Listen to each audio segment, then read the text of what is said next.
E aí, como estão todos, meus amigos autoespectadores? Hoje a gente vai ter novidade. Pela primeira vez, Ricardo Bacelar vai apresentar o programa Papo de Garagem, que foi gravado ao vivo com o time do Mesa Redonda no 34º Congresso e Expo FenaBrave, que ocorreu nos dias 17, 18 e 19, lá no Expo Imigrantes, em São Paulo, em uma conversa mais do que especial.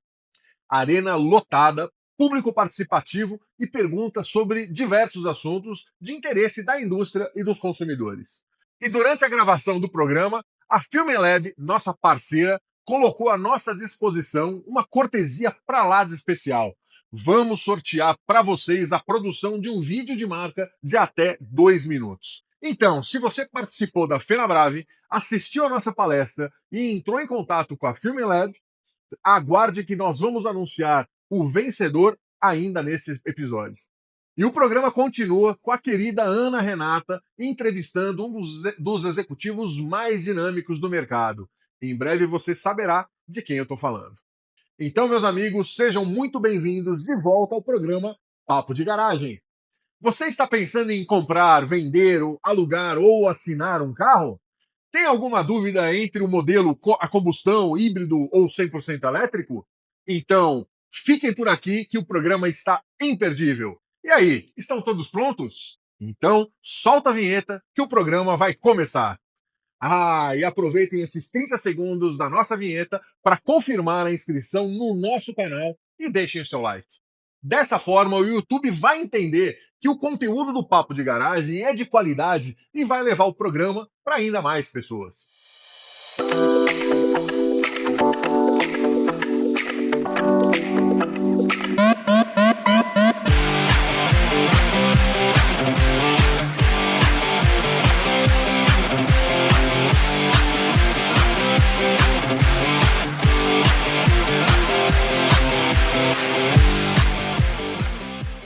Olá, autoespectadores! Bem-vindos de volta ao Papo de Garagem, sua principal fonte de informação independente, qualificada, opinativa e descomplicada sobre o mundo da mobilidade.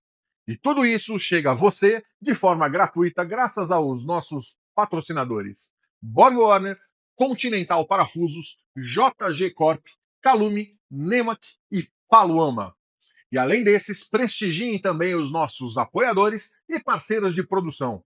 Todos os links estão aqui logo abaixo na descrição.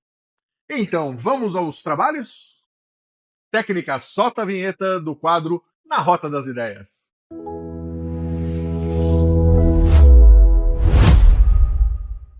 Ana Renata, como vai? Hoje você vai conversar com um amigo, Luiz Fernando Guidorzi, sobre temas da indústria automobilística e imagino que ele vai também explorar um pouquinho das novidades que estão acontecendo por aí. Vai falar um pouco da marca dele, vai falar um pouquinho sobre o mercado dos chineses, vai explicar bastante coisa. Então, conta para nós um pouco mais sobre essa entrevista. Olá, boa tarde. Estamos aqui em mais um programa na Rota das Ideias. Eu acho que é o sexto, se eu não estou muito enganada. E hoje o meu convidado é Luiz Fernando Guidorzi, o diretor de marketing da GAC ou da GAC, se a gente quiser brasileirar, pode ser? Pode ser. Pode ser. O brasileiro chama de GAC, né? Não tem como o brasileiro não chamar, mas na verdade é GAC ou GAC. E eu vou ter aqui um papo, gente, pela primeira vez com alguém de marketing. Eu sempre trago aqui presidente de banco, né? Presidente de empresas, papo de negócio. Agora vai ser um papo bem mais legal, Luiz, que é sobre marketing. Eu não sou marqueteira, mas sou jornalista de formação, embora eu não pratique, né, eu não exerça, mas eu gosto muito desse assunto. Adoro esse assunto de comunicação. E eu queria começar contigo, assim, falando, evidentemente, falando de marketing, mas primeiro, há quanto tempo você está nessa cadeira, na GAC, liderando o marketing dessa nova marca chinesa que chegou no Brasil no ano passado, né, em 2025? Exatamente. Bom, primeiro, obrigado pelo convite, prazer estar com vocês. Vou completar um ano de GAC agora em setembro de 26. A marca realmente chegou no Brasil em maio. Ela, na verdade, já foi lançada oficialmente em maio, ela chegou um pouco antes. Fizemos um ano agora em 23 de maio de 26. E eu cheguei na marca em setembro de 25. Então agora eu faço um ano de Vai fazer já um ano. Já sentou na cadeira, já entendeu? Já, vai trabalhar com chinês? Na verdade, eu já tenho passagem por outra chinesa, né? Tive o prazer de participar todo o processo de lançamento, construção da GWM 22, de 2022 até 2024. Então já conheço bem esse mercado, essa turma chinesa. E agora um outro grande desafio num outro momento de mercado, né? 22, o mercado chinês estava começando, tinham pouquíssimas marcas, para não dizer 2 ou 3, agora tem dezenas, então é um outro mercado, é um outro momento, um outro desafio e com ótimos produtos, ainda bem. Com ótimo. E aí, já que você tocou nisso, porque seria a minha pergunta mesmo, eu costumo dizer que o chinês chegou na família brasileira, chegou no Brasil e a família brasileira se abriu para ele, né? Sim. Por isso que eu vou sempre repetir, gente, eu odeio a expressão invasão chinesa, porque não houve invasão. O que houve, na verdade, foi um aconchego. Né? O chinês Muito chegou, bom, muito o bom. chinês chegou, apresentou seu produto, muito bem preparado, tecnologicamente avançadíssimo, sofisticado, confortável, né? E a família brasileira se abriu. E o mais importante, há um preço diferente dos carros, entre aspas, de luxo que a gente tinha aqui tradicionalmente. O que é que você acha, do ponto de vista de marketing, que foi a maior sacada do chinês aqui no mercado brasileiro? Por que o brasileiro se abriu tanto para os carros chineses? Essa é uma ótima pergunta. E agora, depois de trabalhar nesse mercado, principalmente o chinês, mercado automotivo já há mais de 20 anos, mas com o chinês, acho que é uma coisa muito simples que foi... Simples, né? Agora é muito simples de falar. Agora é fácil. Mas é a forma que o chinês vê o carro em si, né? Eles estão muito preocupados com a experiência do usuário, a experiência do consumidor. Não é só... eles deixam de pensar, deixam de falar exclusivamente de potência de motor, de torque, de um tipo de acabamento ou outro, mas eles se preocupam como é que é a experiência do consumidor dentro do carro. Porque, queira ou não, a pessoa fica dentro de um carro, principalmente nas grandes metrópoles que tem trânsito, como é na China, ficam horas dentro do carro. Isso. Então, como é que você traz uma experiência sem fricções, ou que seja mais confortável, mais gostoso, mais aprazível estar dentro do produto? Então, eles desenharam a experiência. Então, quando o chinês desenvolve um produto, tem centenas e milhares de engenheiros de R&D desenvolvendo isso, desenvolvedores de software. A gente fala muito que os carros chineses são software sobre rodas, né? Pensando como é que é a forma mais simples do usuário poder dirigir ou estar numa jornada. Então, essa é uma grande coisa. Obviamente que a eletrificação é um outro ponto importante. Sim. Eles foram muito importantes de trazer isso de uma forma mais clara e de volume, mas eu acredito que a principal coisa que deixou o brasileiro se conectar com esse aconchego foi de você começar a balizar o carro por cima e não mais por baixo, né? E aí, obviamente, o software é muito ligado a isso, mas antigamente a gente pensava em comprar o carro pelo entry level, né? O carro de entrada, o mais barato. Hoje a gente não nivela mais por baixo, a gente nivela por cima. A qualidade dos produtos que vêm da China, independente da marca que for, é muito superior. E, obviamente, o que ele se sente é a usabilidade, uma tela grande, uma facilidade de você não precisar apertar um botão de ligar o carro, porque o carro, quando você entra, ele tem um sensor que já te reconhece, entre N outras coisas que eles trazem, sempre pensando na experiência do consumidor e não apenas no produto. É feito para o consumidor e não... A gente não vende... Eu não empurro um produto. Acho que o consumidor se conecta com o meu produto e ele compra com essa conexão. É como se fosse restabelecer a relação do consumidor com o carro, né? É uma outra experiência. É outra experiência. Você falou isso muito bem, porque quando eu passo 3, 4 horas dentro de um carro, ter só contato com a direção, com a marcha, com o pedal, é um negócio chato para dedéu. Né? E ali, na verdade, eu tenho até uma distração. Né? Aquela TV, eu brinco muito, carinhosamente, eu falo que um carro chinês é um carro alegórico. Né? Porque a tela gira, porque pisca. E é justamente isso que o brasileiro gostou. Né? O brasileiro gostou dessa tecnologia embarcada, da sofisticação, porque, de fato, o toque, né, é diferente. Dúvida. Aquele painel, ele te traz beleza. E quanto mais tempo você passa dentro do carro, parece que mais tempo você quer passar. E eu acho que essa é a grande sacada, né, do chinês aqui no Brasil. E aí me fala uma coisa, você participou também de um lançamento, a Great Wall em 2022, você falou 22, certo? Sim. Também foi um lançamento, né?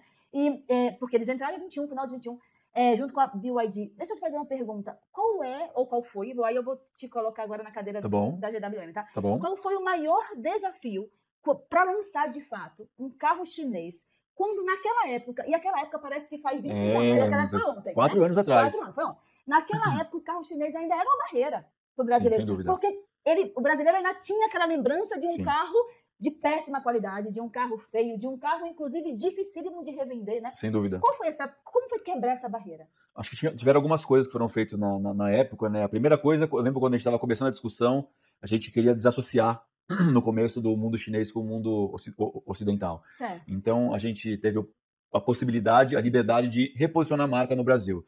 Mudou cor, mudou assinatura, mudou CI de concessionário, foi tudo feito para o Brasil, por brasileiros. Então, essa é a primeira coisa. Em vez de trabalhar com vermelho, branco e cinza, que é a assinatura GWM globalmente, aqui é branco, preto e azul. Eletrificação. Sim. Então, foi todo um contexto de você reprogramar ou reposicionar a marca no Brasil para distanciar dessa pegada com uma cara mais ocidental. Quando a gente lançou com Hello Tomorrow, que foi um slogan, né, uma assinatura em inglês também, mas fácil de entendimento, fácil de entendimento, né, de fácil entendimento, também foi pensando nisso, como é que eu ocidentalizo uma comunicação para desconectar com a China. E aos poucos foi se ganhando espaço, né? Obviamente que teve muito mais também trabalho de contexto de não é só lançar um produto, como é que eu conecto com parceiros locais ou parceiros importantes que ajudam a contar essa história, vender carro pelo Mercado Livre, ter um ecossistema de concessionários que sejam relevantes nas suas regiões para ajudar a contar essa história, não é pelo tamanho do concessionário, mas sim aquele que faz sentido para o negócio. Sim. Isso é uma coisa que na GA6 também sigo na mesma linha, qual concessionário que faz sentido para ter um negócio e não pegar o maior de cada estado, porque às vezes é o maior, mas não é o que tem a melhor conexão com o negócio do desafio que tem. Sim. Então foi um contexto um ecossistema muito grande para garantir que a GWM se tornasse o que ela se tornou hoje. Então, apesar de eu estar hoje numa cadeira, eu trato a GWM, assim como eu trato o Evoque, a Land Rover, e o Jeep Compass como filhos meus, que fazem parte da minha história, né? Você tá aqui, você tá ali, mas no fim do dia são legados, entendeu? Então não tenho vergonha nenhuma de falar dessas histórias, porque fazem parte de eu me tornar o que eu sou hoje profissionalmente.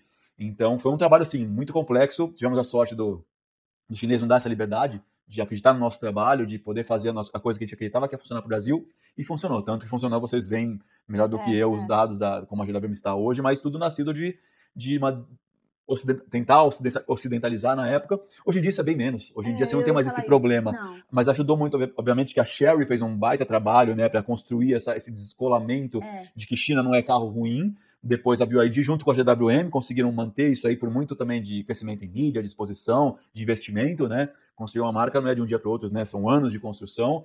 E agora as outras estão chegando e estão surfando essa onda, porém é uma baita desafio, porque você tem, como eu falei, dezenas de marcas, né? Como é que eu diferencio lá de B e de C? Como é que eu crio contextos para posicionar marcas de diferente forma? Então esse é um outro desafio que a gente tem hoje, que na época a GWM não tinha, mas eu tinha o pepino de distanciar, de desvincular de um chinês, grosso modo, um Xing Ling, uma cópia, exatamente, uma cópia. É tanta pergunta que eu quero fazer que agora eu estou até meio confusa, mas deixa eu rebobinar aqui, né? Rebobinar, acho que os jovens nem vão saber o que é isso. Mas vamos lá. Engraçado que você falou, porque há 4 anos você tentou trazer essa marca GWM, dissociando do Oriente, do chinês, vamos chamar assim, né? Aproximando com a frase em inglês, o Hello Tomorrow. Só que agora parece que isso inverteu, porque ser chinês significa ser bom. Né? Então, quando a gente fala este carro é um carro chinês, hoje, 4 anos, 5 anos depois, já nos remete a, peraí, então é tecnológico, então ele é bem construído, então ele tem conforto. E agora, na verdade, essa dissociação, ela não é mais necessária. Você concorda com isso? Ou é uma visão? Esse é um ponto que com o tempo foi evoluindo, né? E hoje não é uma dor para mim falar que não que eu nunca falei que a outra empresa, minha antiga empresa era chinesa também, a gente até comentava, mas hoje em dia não é mais uma dor. Porque as pessoas foram entendendo da capacidade que a China tem em desenvolver produtos, a capacidade que eles têm em desenvolver coisas inovadoras que o mercado não oferece, né? O tradicional não oferece com tanta quantidade ou com tanto volume.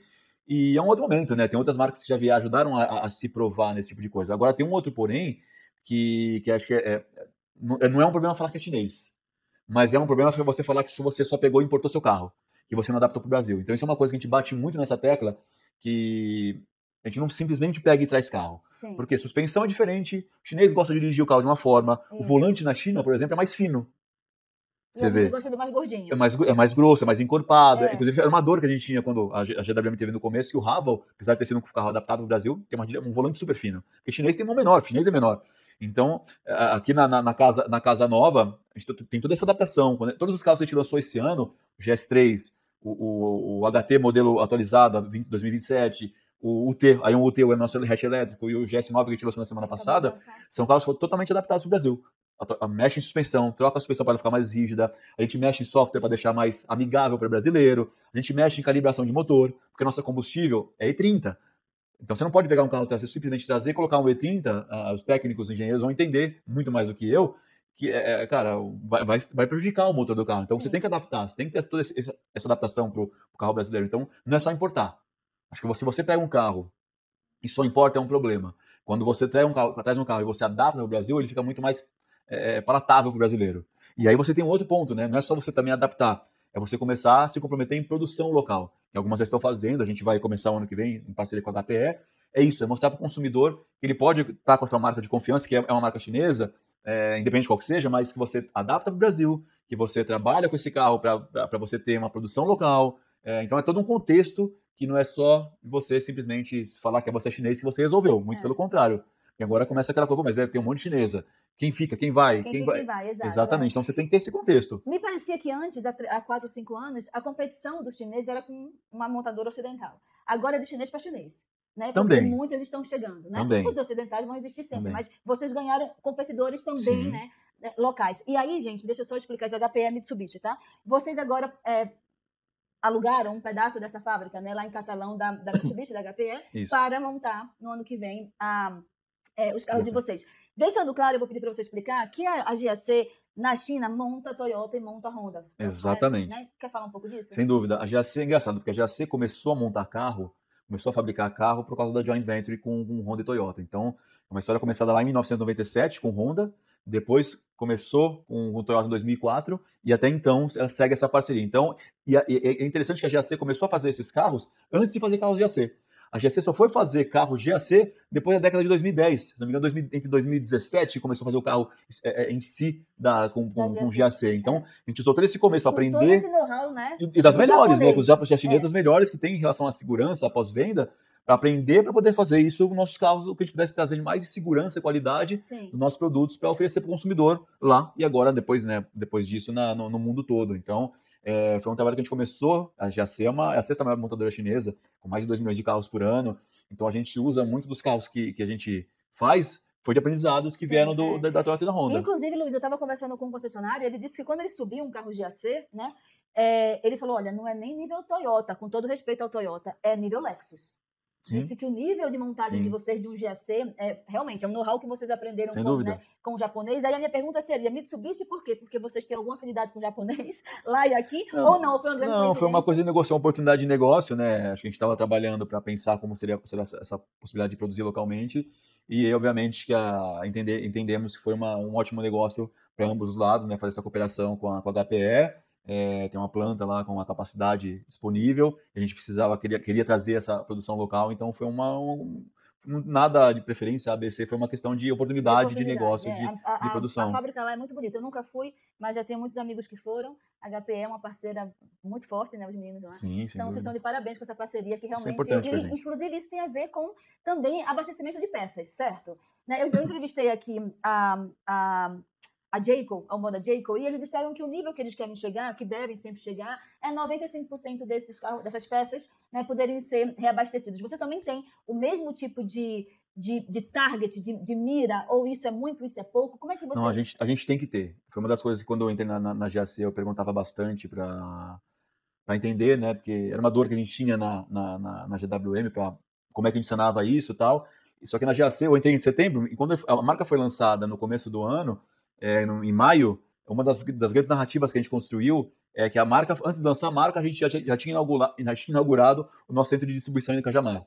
Então, antes de vir, a gente já tinha uma base de peças para poder sanar possíveis... do brasileiro, né, sem dúvida, sem dúvida. Acho que é como eu falei, um ecossistema que você tem que construir. Você tem uma rede de concessionárias que abranja nacionalmente, ou nas principais regiões do mercado, para atender esse consumidor, para ele poder ver. Eu acho que mais do que a concessionária, quem está liderando essa concessionária, né? Quem são esses grupos? Sim. São Paulo acaba sendo um mercado muito complexo, porque tem muitos grupos. Então, mas quando você vai para o Nordeste, para o Norte, que normalmente você tem uma concessionária só para o estado todo, ou duas no máximo, o cliente lá conhece muito bem o dono da concessionária. Então, poxa, se o concessionário tal, a pessoa X, está investindo nessa marca, ele não costuma fazer bobagem. Então eu vou confiar nele. Essa bandeira, tem muito isso, essa força. Então, como eu falei, essa conexão de grupos com grupos que dá match, que combina com a ação é extremamente relevante. E, obviamente, o segundo ponto é a questão de distribuição de peça, se tiver algum problema, você está automaticamente fácil, prático, rápido para você suprir essa necessidade. E o carro não ficar parado por muito tempo. Exatamente. Toda vez que você traz um carro, obviamente você tem um kit básico de peças que você tem que trazer antes do carro chegar. Certo. Porque teve algum problema, por exemplo, um para-choque, sei lá, você vai bater e vai precisar trocar, você tem que ter lá. Coisas mais complexas você vai trazer por demanda. Você não tem, tudo que tem uma rotatividade grande, você tem que trazer prévio do carro chegar. Então, realmente, assim como você comentou desse fuel rate alto, a gente tem que ter também, porque o Brasil é enorme, né? A gente fala, tá em Cajamar, mas até chegar em Manaus, são 60 dias, 30 dias. Então, você tem que estar muito preparado para que o consumidor esteja Bem abastecido, né? bem abastecido, a Seguro, concessionária esteja bem É. abastecido e o consumidor seja atendido na velocidade que ele que ele deseja. precisa. Exatamente. Luiz, eu quero continuar falando sobre essa questão da distribuição, mas antes disso eu vou chamar aqui os nossos patrocinadores, porque sem eles a gente não sobrevive. E eu agradeço e volto daqui a pouquinho.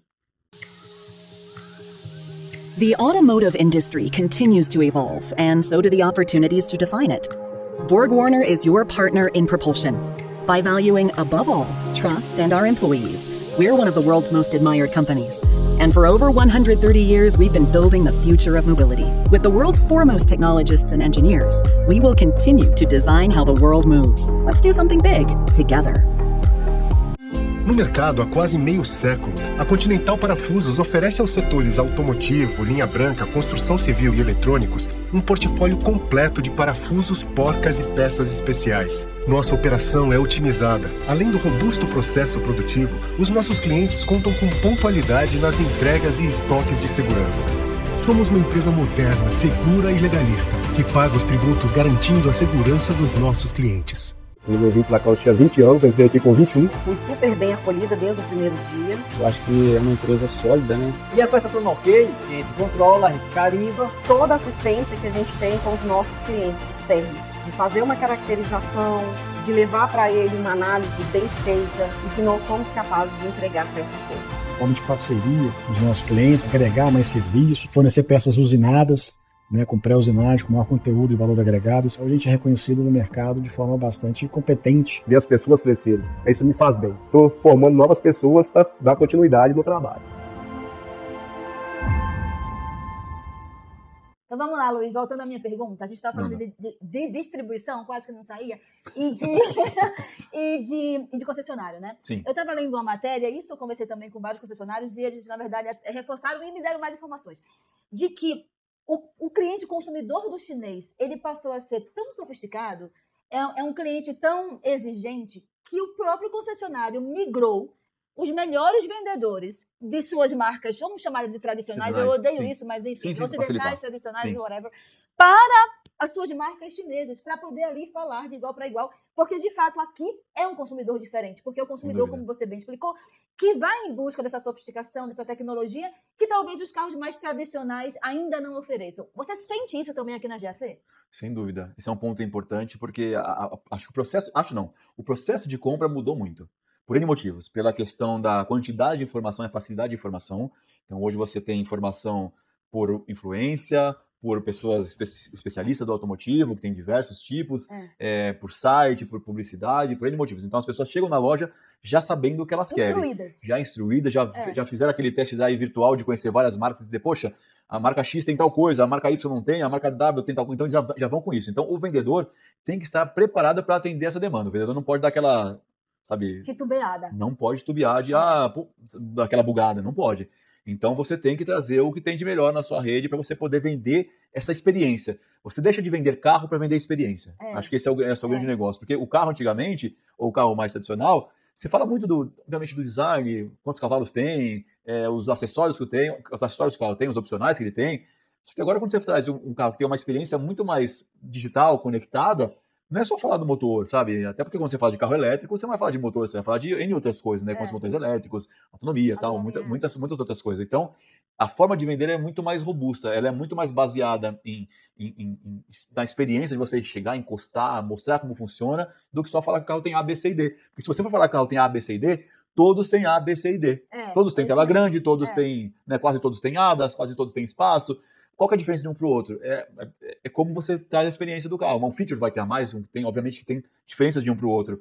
Mas se você for generalizar, todos têm tela grande e todos têm espaço. Exato. Principalmente os elétricos. E você acha que é por isso que os carros chineses têm menos versões? Porque, veja bem, a gente pega as montadoras ocidentais, são 5, 6 versões. Pra quê, gente? Eu fico pensando, pra quê? Né? E você pega um chinês, tem 2. Com tudo, ou com tudo e mais alguma coisa. Quanto mais versões, mais é complexo o processo. Então, isso é uma coisa que... eu vou te falar da minha ex-casa e da minha casa atual, porque eu vivi muito isso na GWM, quando estava se desenvolvendo quais produtos iam se trazer, e agora na GAC quais produtos iam se trazer, é pela complexidade. Você não precisa ter 50 versões de carro, né? Isso só te complica o consumidor, Isso. complica em você fazer o seu negócio, o seu processo de venda, Sim. complica de quantas peças você tem que trazer. Então, faz da forma mais simples. Você não precisa ter 10 versões, você pode ter uma ou duas versões. Exato. Uma de entrada, uma de topo, porque hoje em dia, quando a gente fala dos entrada chineses, já tem tudo. de entrada já tem tudo. É. Antigamente, lembra de, o carro de entrada não tinha ar-condicionado, não tinha vidro elétrico. Hoje em dia, pelo amor de Deus, Exato. os carros de entrada tem tudo, sabe? Então, é para facilitar o processo, é para descomplicar. Essa é uma coisa que a gente falava.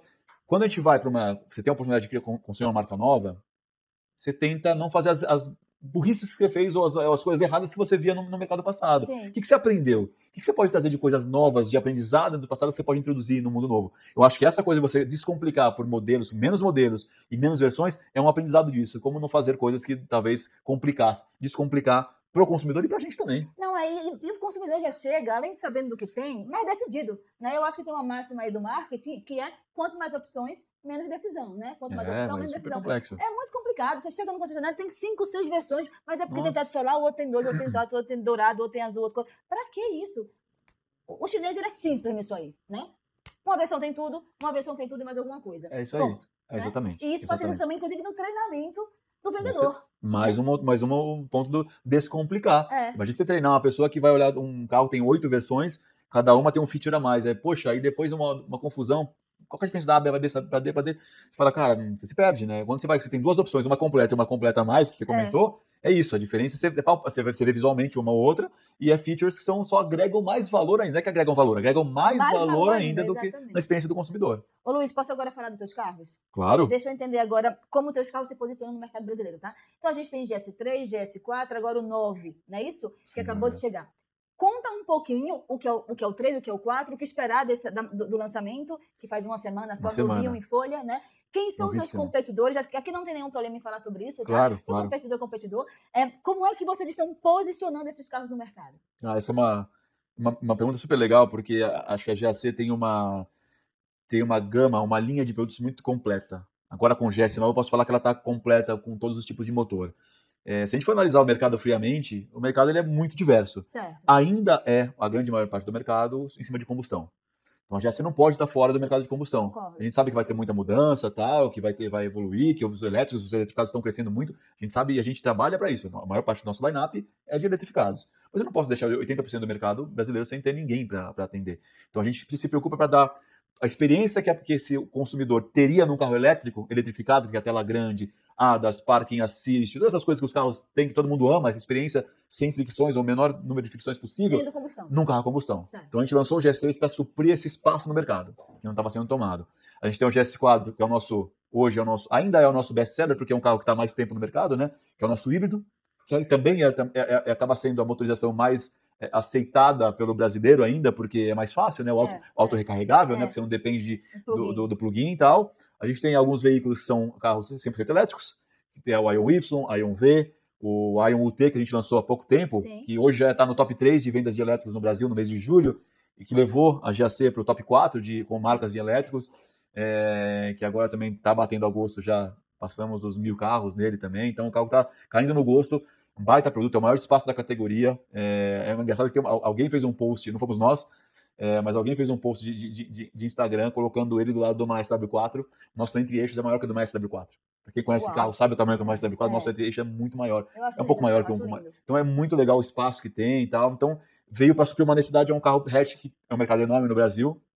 A gente veio para pegar esse espaço, a gente está crescendo nesse espaço também. A gente tem o HT, que é o nosso carro design da marca Premium, que é o que tem a asa de gaivota.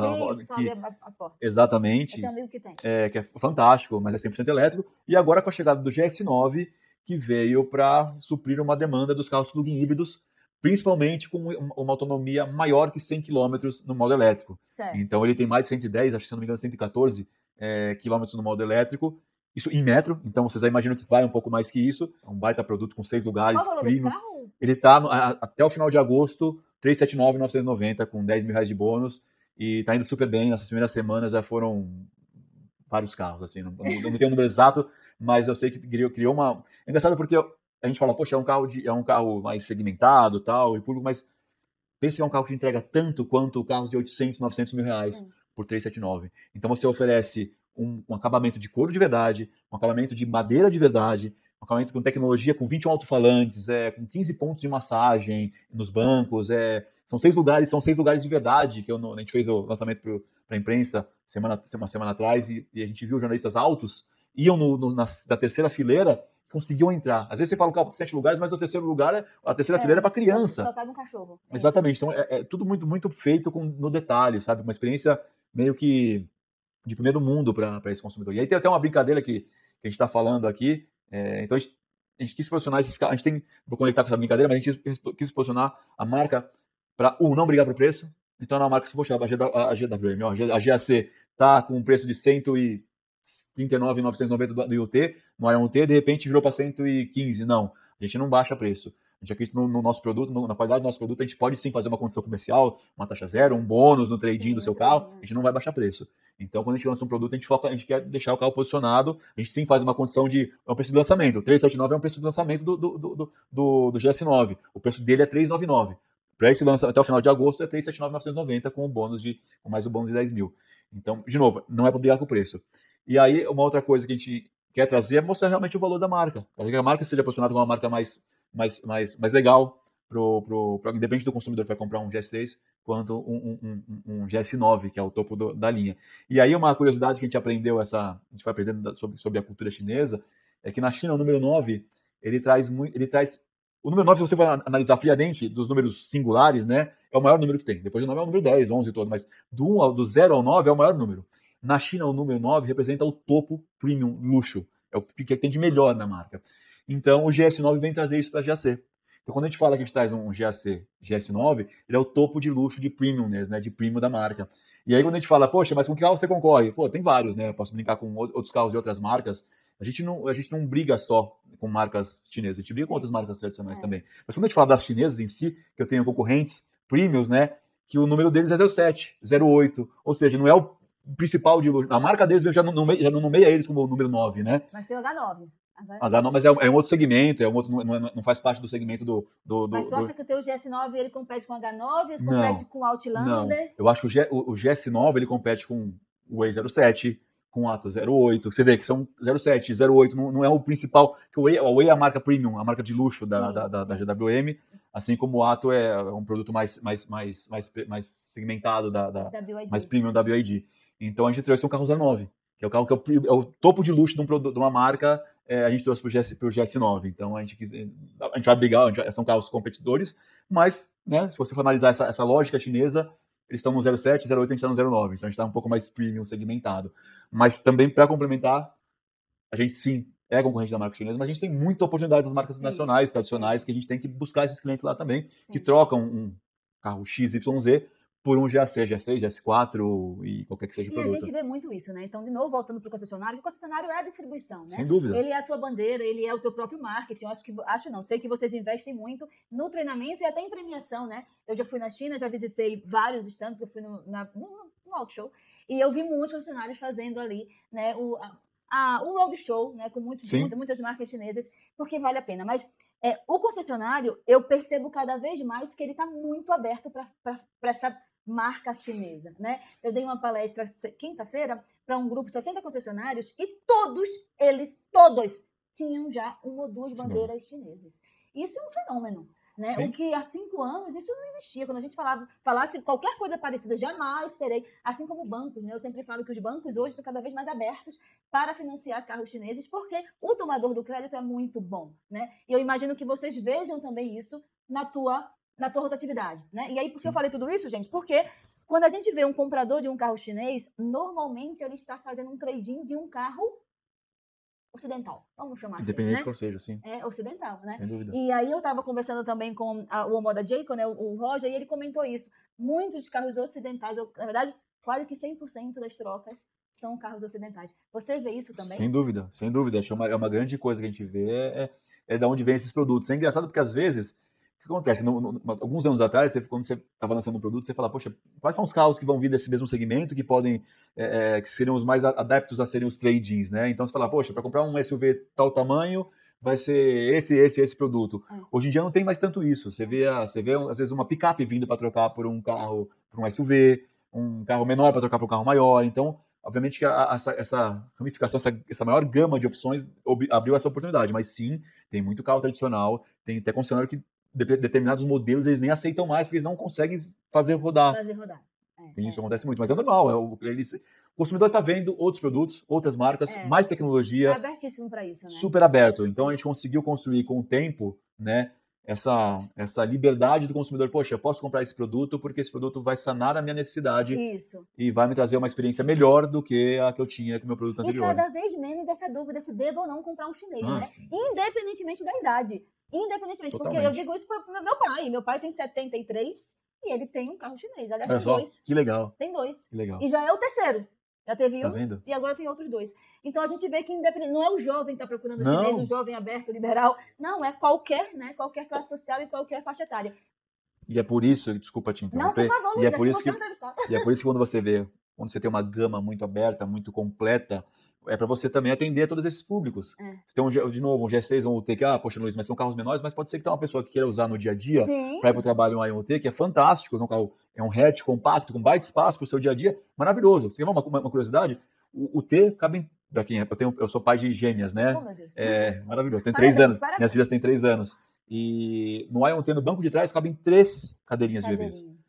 Quando você imagina com um carro pequeno, hatch, caberiam 3. Você não fala, você não pega num acidental, você não caiba isso, entendeu? É verdade. Então você traz essa experiência, então independe se o carro é para um público mais jovem, mais velho, mas é um carro que sane essa dor do consumidor. Sim. Isso é uma coisa que o chinês faz muito bem, que é ouvir o consumidor para criar produtos que tragam experiências que sanam a dor deles, ou por espaço, ou por motorização, ou por diferença de acabamento, ou por tecnologia, conectividade. É todo um contexto que eles fazem com muito detalhe, que a gente agora consegue trazer isso desde as marcas que vieram para cá de 21 em diante, para trazer essa experiência nova. E a gente, não é o Luiz falando, né? O mercado fala, né? Por si, quantos carros chineses, o tamanho do mercado chinês como está crescendo e qual a previsão daqui para frente, né? Exato. Minha última pergunta, eu juro, tá, Luiz? Já te libero. Imagina.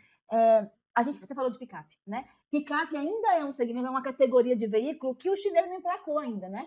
Quando eu digo emplacar, o ASUV eu acho que sempre é o queridinho, né? Quando se fala em chinês, são os compactos e a ASUV, né? Que o brasileiro mais adotou. Ainda não é a picape, embora eu acho que tá caminhando para isso já. Vocês vão trazer alguma picape? O que eu falo bastante sempre sobre a GAC, eu recebo várias perguntas de o que a gente vai trazer pela frente, o que vem, o que não vem. A GAC tem muitos produtos lá na China, de todos os tipos, e a gente sempre, antes de tomar alguma decisão do que trazer, assim, teoricamente eu posso trazer todos, se eu quisesse, mas não faz sentido trazer todos. Então, antes de a gente fazer qualquer decisão de trazer, a gente tem que analisar o mercado, entender a demanda, ver onde tem espaço no mercado para você crescer, para você desenvolver, aí você entende se faz sentido ou não trazer. Quando a gente decidiu trazer o GS3, foi isso. Porque tem espaço no mercado você trazer um GS3? Por que a gente traria um GS3? Que é um carro a combustão. Porque tem um baita espaço no mercado. Perfeito. Quem que está oferecendo a experiência dos carros eletrificados num carro a combustão? Não tinha quase ninguém, ou não tinha ninguém. Então a gente analisa. A China, como eu falei, na China tem N opções, tem picape, tem os SUVs, SUV 4x4, tem N coisas lá. Mas a gente só vai decidir o que vai trazer depois de uma bela análise para entender se faz sentido trazer o Brasil e quando vai ser trazido para o país. E todos eles serão montados lá na HPE, lá em Catalão?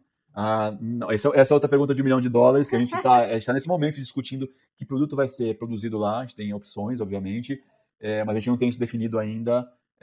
Provavelmente, porque certamente, espaço tem, né? Espaço tem, é uma questão de entender, fazer o business plan que o time de produto e de manufatura está fazendo. A gente não tem essa informação ainda, mas em breve teremos essa novidade para contar para todo mundo. Parabéns, viu? Essa foi uma grande jogada de vocês. Eu achei que vocês deram muito bem. Primeiro, né, foi uma parceria com a Mitsubishi, né? E depois, de fato, trazendo também esses carros para montagem no Brasil, porque o brasileiro, bem ou mal, valoriza isso. Né? Com certeza. É mais uma forma de você garantir, de você trazer a segurança que não é uma marca aventureira, que você vai produzir um carro local, que você vai ter comprometido com o brasileiro, né? Obrigado por você trazer esse ponto, que é uma das coisas que a gente sempre fala desde o nosso lançamento, né? A GAC veio no Brasil para ficar. A gente não veio para só ser mais uma marca, só para vender carro. A gente veio para fazer parte do contexto do brasileiro. Quando a gente determinou que ia ter peças primeiro, antes de ter o lançamento da marca, é uma prova disso. A gente tem uma capilaridade nacional, de você ter um R&D Center no Brasil. A gente acabou de anunciar que a gente tem um centro de desenvolvimento e pesquisa no Brasil. É o segundo fora da China no mundo. Tem um na Europa e o segundo aqui no Brasil. Quando a gente fala que a gente vai ter a produção local, é mais um ponto desse. Então tem várias coisas que a gente vai construindo. Poxa, a gente acabou de ser homologado no Mover e no Move Brasil. Então a gente está entrando nesse passo a passo para para o consumidor ficar cada vez mais seguro. Para fazer parte do Brasil, né? É isso. A gente quer crescer junto com o Brasil. A gente quer crescer junto com o Brasil, fazer com que o consumidor tenha um produto que seja adaptado para o Brasil. A gente fala feito para o Brasil por brasileiros, né? Ele é produzido lá fora ainda, mas que ele é adaptado ao Brasil para que o consumidor tenha essa experiência, mas que tenha todo esse contexto de como é que a gente... eles se reconhecem de que a marca veio para ficar. A gente faz parte do dia a dia. A própria brincadeira de patrocinar o Flamengo ou ter a Paola Oliveira como embaixadora da marca é porque é brasilidade, é você conversar com comunidades diferentes, fazendo parte de coisas super... São brasileiras. Brasileiras e que fazem porque as pessoas amam, né?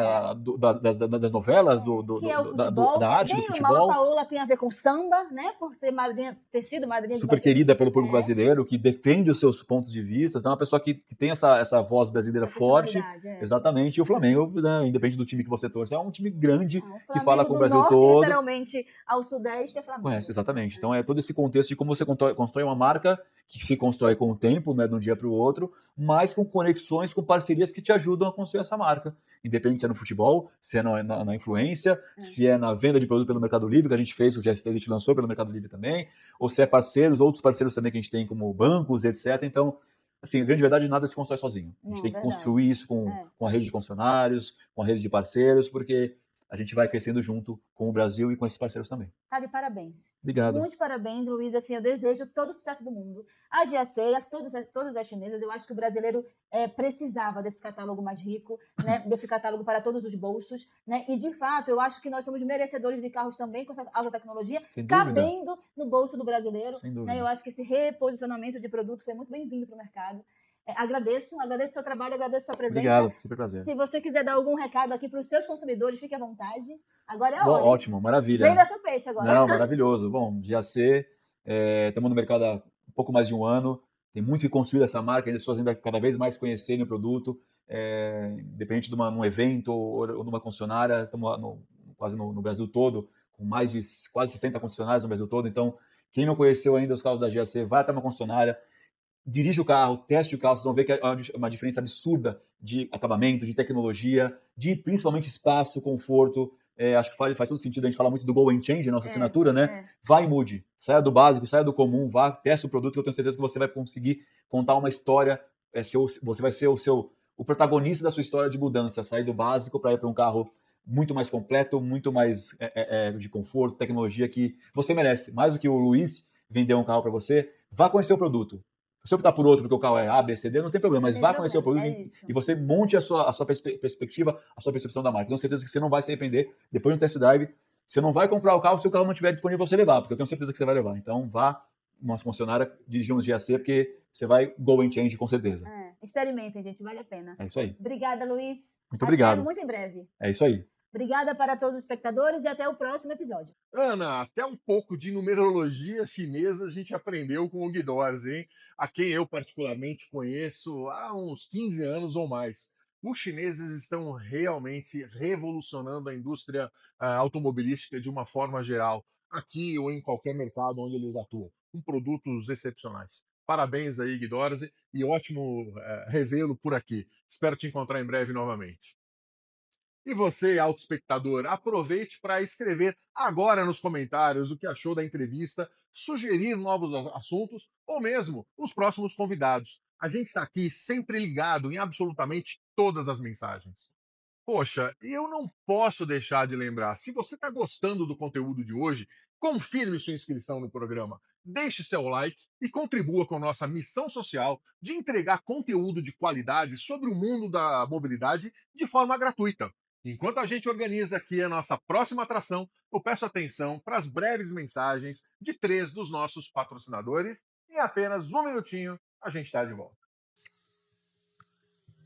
The automotive industry continues to evolve, and so do the opportunities to define it.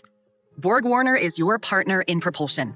By valuing, above all, trust and our employees, we're one of the world's most admired companies. And for over 130 years, we've been building the future of mobility. With the world's foremost technologists and engineers, we will continue to design how the world moves. Let's do something big together. No mercado há quase meio século, a Continental Parafusos oferece aos setores automotivo, linha branca, construção civil e eletrônicos um portfólio completo de parafusos, porcas e peças especiais. Nossa operação é otimizada. Além do robusto processo produtivo, os nossos clientes contam com pontualidade nas entregas e estoques de segurança. Somos uma empresa moderna, segura e legalista, que paga os tributos garantindo a segurança dos nossos clientes. Quando eu vim pra cá, eu tinha 20 anos, entrei aqui com 21. Fui super bem acolhida desde o primeiro dia. Eu acho que é uma empresa sólida, né? E a peça estando ok, a gente controla, a gente carimba. Toda a assistência que a gente tem com os nossos clientes externos, de fazer uma caracterização, de levar para ele uma análise bem feita e que nós somos capazes de entregar peças boas. Forma de parceria com os nossos clientes, agregar mais serviço, fornecer peças usinadas, né, com pré-usinagem, com maior conteúdo e valor agregado. Isso a gente é reconhecido no mercado de forma bastante competente. Ver as pessoas crescerem, isso me faz bem. Estou formando novas pessoas para dar continuidade no trabalho. E aí, pessoal? Conforme a gente antecipou, acho que a grande novidade que a gente tem aqui para compartilhar no programa de hoje é a gravação que a gente teve do Mesa Redonda ao vivo lá no 34º Congresso e Expo Fenabrave.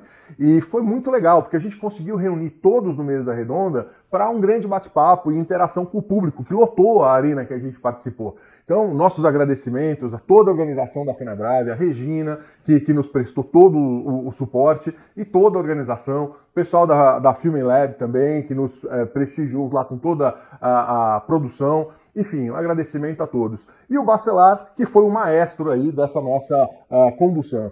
Foi muito bacana, eu espero de fato que vocês gostem desse nosso conteúdo que a gente pôde propiciar a todos vocês. Olá, amigos autoespectadores, sejam bem-vindos ao primeiro Papo de Garagem, só que é uma edição diferente, hein? Hoje é ao vivo, não é gravado não, hein? Todo mundo preparado para aparecer lá no primeiro Papo de Garagem? Quem conhece o Papo de Garagem aqui? Levanta o braço. Os que conhecem, quem já são inscritos no programa. Ó, já tem uma boa população aqui para ajudar a gente a chegar lá nos 5 milhões de visitas, hein? A gente está chegando pertinho de 5 milhões de visitas no canal. Se eu não me engano, amanhã a gente já atinge 27 mil inscritos, então a gente conta com a colaboração de quem ainda não conhece o programa, quem ainda não é inscrito, a juntar fileiras com a gente. Bom, a dinâmica aqui, para quem já conhece o programa, vai ser talvez mais fácil, né? Mas aqui estão os componentes do nosso principal quadro do programa, que é a Mesa Redonda. Tá?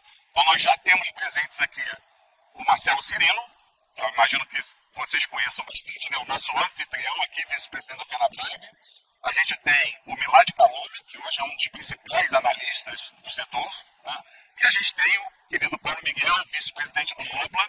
E a gente tem mais 2 componentes que eu vou anunciar na medida que eles chegarem aqui. Tá? Vocês, quem já conhece mais o programa, já está acostumado a nos ver entrevistando, debatendo os principais temas do mercado. E o público não tem muito como interagir no programa. A gente já recebe muita mensagem, muita sugestão de tema, de entrevistado. Mas aqui a gente vai aproveitar e fazer uma dinâmica diferente. Porque ao invés de vocês terem vindo para cá, como vocês vão em todas as áreas aqui do Congresso, sentar para assistir, aqui não. Aqui vocês vão vir para trabalhar. Aqui vocês vão ter a oportunidade de fazer perguntas ou entrevistar os componentes da Mesa Redonda. Não tem pauta, não tem script. Quero fazer uma pergunta.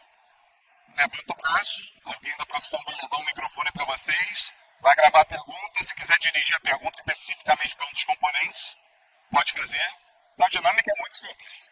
É só levantar o braço. Quero fazer uma pergunta. Vale qualquer pergunta sobre o momento atual do cenário de mobilidade. Tá bom?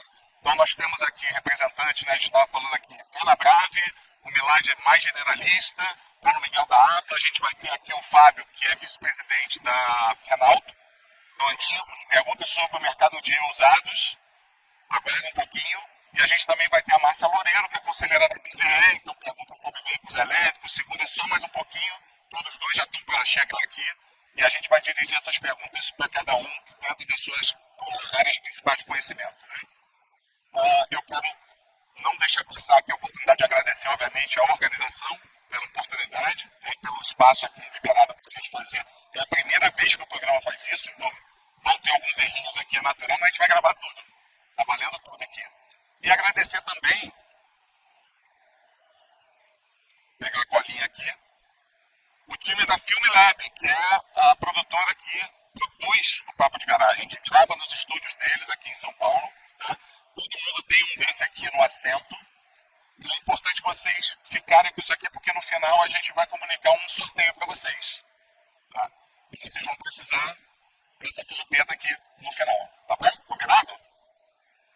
Então vamos lá. Quem é que se arrisca com uma primeira pergunta? Braço levantado aqui. Microfone. Deixa eu passar o meu para você aqui. Bom dia a todos, parabéns pelo programa. Olha, eu sou fã número 1 do programa, então sou meio suspeito. Mas eu queria pedir licença para os demais da mesa e fazer uma pergunta para o Marcelo Cirino, que aliás eu sou fã dele, e ele sabe disso. Eu queria que você fizesse um apanhado de como é que está a utilização do Renave no Brasil, se isso está dando a segurança que o setor precisa para a gente fazer as transações, você sabe que usados é um grande negócio para nós, né? O que sustenta basicamente os nossos concessionários. Queria que você fizesse esse apanhado e, se possível, dar dados também, né? Bom, muito obrigado pela pergunta, Legra. A reciprocidade de fã é verdadeira. Eu sou seu fã há muito tempo. Cara, o Renave é um assunto que já vem sendo tratado. Na verdade, ele nasceu dentro da FenaBrave. É um assunto que a FenaBrave já trata há muitos anos mesmo, mais de 10 anos. O Edson está aqui presente, você é testemunha disso. Tem sido uma luta bastante difícil. Convencer governos federal, estaduais, DETRANs. É um trabalho de formiguinha, de batição de porta. Como é que eu vou dizer para você que historicamente, dados históricos, né? A primeira grande vitória foi a implantação do Renave obrigatório para veículos novos. Isso já aconteceu há alguns anos. Isso foi muito importante porque a gente, no mercado de novos, nós tínhamos uma série de fraudes que todos nós conhecemos. Aliás, o mais retumbante foi a drenagem no caminhão do Exército, né?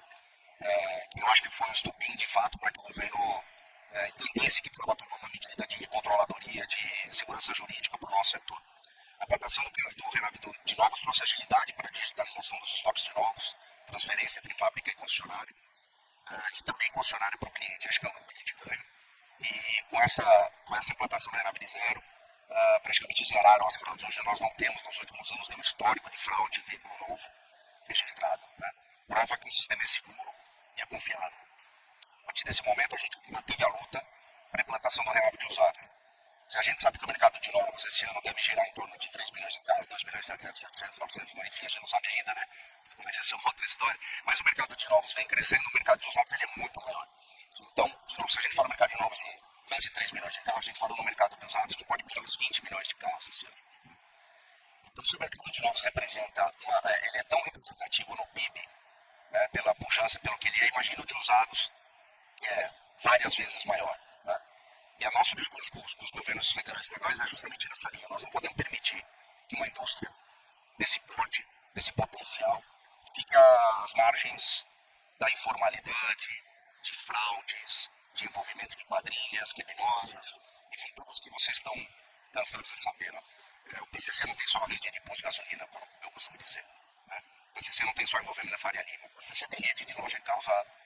E a gente sabe do efeito de várias fraudes de financiamento que são feitas por todo o Brasil, quanto isso encarece a taxa de juros e diminui a aprovação de crédito no mercado tão importante, né? Que é o de carro usado. Então essa luta já vem de muitos anos, a gente foi obtendo vitórias gradativas, chegamos a ter 10 estados com o Renave de usados implementado. Né? São Paulo, talvez o mais importante deles, tem puxado um pouco essa fila, só que se a gente for nos números de São Paulo, como você pediu dados, infelizmente, o Renave, hoje no estado de São Paulo, ele só representa 15% dos negócios. 15%. Se o Renave significa 15%, nós podemos dizer, afirmar com toda tranquilidade que a informalidade no estado de São Paulo menos 80%. E nós não estamos falando só de sonegação fiscal, nós estamos falando de insegurança para o consumidor, nós estamos falando de insegurança de acompanhamento da vida desse carro usado. A gente sabe que um carro troca de mãos aí, né, ao longo da sua vida 3, 4, 5 vezes. O nosso Fábio da Fenaldo chegou aí. Então tem sido um trabalho árduo. A última vitória que nós conseguimos foi convencer o Senatran a tornar o Renave como obrigatório a nível nacional. Infelizmente existe uma disputa, que eu diria até de ego, entre DETRANs e Senatran. Infelizmente, lamentavelmente. Tenho que dizer também que existe um custo envolvido para que o sistema, principalmente o custo sistêmico, para a implementação definitiva do RENAV dos usados nos estados. Então, que etapa nós estamos hoje? Você já saiu a portaria da obrigatoriedade do RENAV usado a nível nacional. A FENABRAV agora vem trabalhando junto com o Catão lá do Senatran para a escrita do manual, que é o detalhamento da operação do RENAV usado, se vai vir integradora, se vai se não vai, se vai integradora aí DMS fazer a operação, se só vai ser integrador.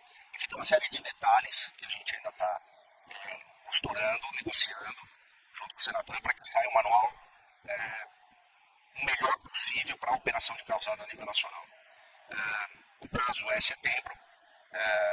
Existe uma expectativa de uma renovação de mais 3 meses, esticando o prazo final para dezembro, justamente porque as trans alegam a dificuldade de sistematizar o RENAV, não só custo, mas tempo e etc. Então, deve haver uma prorrogação para dezembro, mas esse prazo foi muito importante, porque ele vai dar uma puxada e eu acho que a gente vai conseguir, de fato, ter a implantação do RENAV de carro usado a nível nacional e vai ter, com isso, uma unificação de dados no Senatran, onde a gente vai poder facilmente estar localizado no estado, comprar um veículo de outro estado, né? Não ter nenhum tipo de dificuldade de fuga de informação ou de falta de dado ou qualquer coisa que que dificulta essa transferência de um estado para o outro. A nossa experiência vem crescendo a cada dia, esse foi um passo muito importante, a gente está ocupando perto. Torcemos muito para que a partir de janeiro de 27, 100% dos carros usados estejam dentro do RENAV. E uma coisa que vai puxar isso, que é muito importante, é que as financeiras já manifestaram total apoio, e mais do que isso, elas vêm dizendo publicamente que elas precisam que o RENAV seja implementado a nível nacional, porque elas precisam se livrar das fraudes, dos problemas que elas enfrentam, e prometem até uma melhora na aprovação de crédito, uma redução da taxa de juros. Obrigado. Maravilha, uma explanação dessa, hein? Aí eu pergunto para você, onde que você arrumou uma oportunidade para dirigir uma pergunta dessa pro time do Papo de Garagem, na mesa redonda? Só aqui, isso é um feito inédito. Antes da próxima pergunta, quero anunciar oficialmente que agora o Fábio Santana, vice-presidente da FENALTA, está presente aqui com a gente, faz parte lá do nosso time, então as perguntas que eventualmente estavam represadas antes da sua chegada sobre o mercado de usados seminovos, agora já vão poder ser feitas, né? Quem é o próximo aí? Uma pergunta. Vamos lá. Ela não. Agora não, segura. Mais tarde. Quem vai fazer uma pergunta aí? Belardo, deixa eu fazer uma pergunta para você enquanto você perde a timidez, né? A gente está nesse momento de tanta transformação no cenário automotivo, a gente não vai ficar aqui discorrendo, tudo que as pessoas já sabem, mas deixa eu fazer uma pergunta assim, que é da ótica das concessionárias, né? Que é o principal, o principal público daqui desse evento, né? Como é que você vê, qual é a visão que você tem do posicionamento, do cenário que a gente está vivendo de transformação para esse público aqui? O que você quer falar a respeito? Primeiro, bom dia, agradeço a toda a FENABRAV, ao Cirino aqui por ter cedido esse espaço para a gente poder estar conversando um pouquinho e debatendo sobre esses temas. Acho que, pessoal, o grande ponto que hoje a gente tem é a questão da guerra de preços que está impactando bastante a rentabilidade como um todo, né? A partir do momento que você tem algumas marcas, especificamente chinesas, que entraram dentro do mercado e elas acabam trazendo a competitividade delas junto com outros veículos das empresas ditas tradicionais, você tem uma derrubada geral dentro desses preços dos veículos 0 km. Preço de lista? Não, preço transacionário. E aí, quando você tem um veículo que competia dentro de um segmento de 170, ele passa a competir dentro dos 150. E quando você tem essa primeira movimentação, primeiro você perde a capacidade no médio e longo prazo de você conseguir competir com relação aos seus estoques. Você vai ter uma dificuldade dentro da rentabilidade no médio e longo prazo. O segundo ponto, que também eu acho que é relevante na discussão, é que você passa a ter também uma dificuldade nos estoques de usados, porque o mercado automaticamente passa a verificar. Eu tinha um veículo aqui com 130 mil reais usado, e automaticamente você tem aqui os novos também diminuindo. Ou seja, aquele delta que era de 30, 40 mil reais passa a ser de 15, 20 mil reais. Ou seja, o que eu vou fazer? Eu vou comprar um veículo usado ou eu vou partir com um delta um pouquinho maior e vou para o novo? Então, todo esse cenário dentro dos concessionários, falando especificamente sobre a guerra de preços, são cenários que se mostram bem desafiadores para os próximos anos, em função, primeiro, da parte do residual, do segundo, da questão de rentabilidade no médio e longo prazo, e terceiro, vai depender muito do comportamento, porque o consumidor vai entender também que se essa vendedora X ela continuar, ter uma continuidade dentro daquele desconto sempre, aquele desconto daquele veículo vai se tornar a realidade daquele modelo. Então vai ter uma percepção também de risco específico daquele modelo específico. Então a gente tem que ter todo esse gerenciamento, tem que entender todas essas circunstâncias, porque no fim, hoje, que o consumidor está sendo muito benéfico, muito beneficiado com todas essas situações, daqui a algum tempo, alguns meses ou alguns anos, vai depender muito desse cenário, ele pode ter uma surpresa aí com relação a, inclusive, algumas marcas que não vão ter cenário suficiente para permanecer dentro do mercado brasileiro. Porque, novamente, a partir do momento que você vende 50 mil veículos, você precisa dar uma apoio a esses 50 mil veículos que estão sendo vendidos. Né?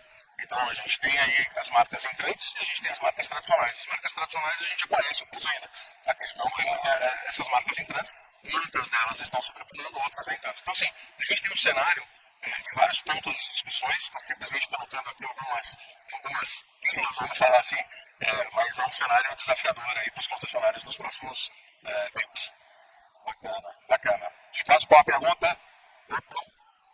Microfone ali para o amigo André. Bom dia. Com essa parte do Renato, a gente vai fazer com que a indústria de seminovos ela fique mais organizada. Né? Vai trazer mais segurança para quem compra o carro na ponta final. Traz mais segurança para as empresas que compram de outras empresas, porque isso acontece bastante, né? Então isso vai ajudar a trazer mais transparência, deve ajudar no crédito, porque cada vez isso fica mais claro. A minha pergunta, eu vou primeiro traçar mais um pedacinho curto e depois outra pergunta. O que eu imagino que a médio e longo prazo, os lojistas, minha visão é que de 5 a 7 anos eles vão ter que vender o dobro ou o triplo dos carros para ter uma margem parecida, porque o preço dos carros vai caindo, a média de rentabilidade vai caindo. A gente deve ir mais próximo do modelo americano e europeu, onde o residual é bem mais baixo. Se pegar a leasing operacional, por exemplo, lá fora. E com isso, a profissionalização das lojas deve aumentar bastante por necessidade. E o demonstrativo dos seus resultados, portanto, a contabilidade das lojas, que é um tema que pouca gente fala, deverá melhorar, certo? Para que elas possam captar mais recursos de forma organizada. E com isso, elas consigam ter mais condição de buscar mais veículos. Essa é uma visão parecida ao que vocês imaginam para o mercado a médio e longo prazo. Talvez não sei se é o prazo que eu falei, mas ele tende aí para esse caminho. Olha, eu não sei porque você vai dirigir a pergunta, mas eu já fiquei meio preocupado, porque pela quantidade da pergunta já entende o nível de densidade de conhecimento que ela tem dentro do assunto, né? Você vai deixar assunto aqui, você vai jogar para outro, eu vou jogar para alguém, os amigos aqui, eu vou jogar para um. Quem sabe, Leta? Eu acho que, como a pergunta foi mais dirigida a lojistas, eu acho que o Fábio poderia falar melhor sobre o assunto. Bom dia, pessoal. Prazer estar aqui. Complementar aqui os colegas da bancada. A gente entende que o Renave vai ser um filtro. Né? O Renave vai filtrar, vai ficar as boas lojas, aqueles que não trabalham corretamente, vão sair. A gente está sentindo muita resistência no nosso mercado, muita resistência. Concordo com você no sentido de que a gente vai ter que vender mais para rentabilizar. Porém, acredito que na baixa dos preços dos veículos, que a tendência é essa, nós vamos vender mais. Eu vejo com 2 olhos, né? A questão da segurança para o cliente, para a loja, para todo mundo, inclusive para os bancos, como falou o Cirino, as financeiras já levantam que vai baixar taxas e aumentar crédito, porque as fraudes são milionárias existentes hoje, o Renato já conhece. Então, perfeita a sua pergunta, e até você já perguntou respondendo, né? Vai ser isso, o cenário será esse mesmo.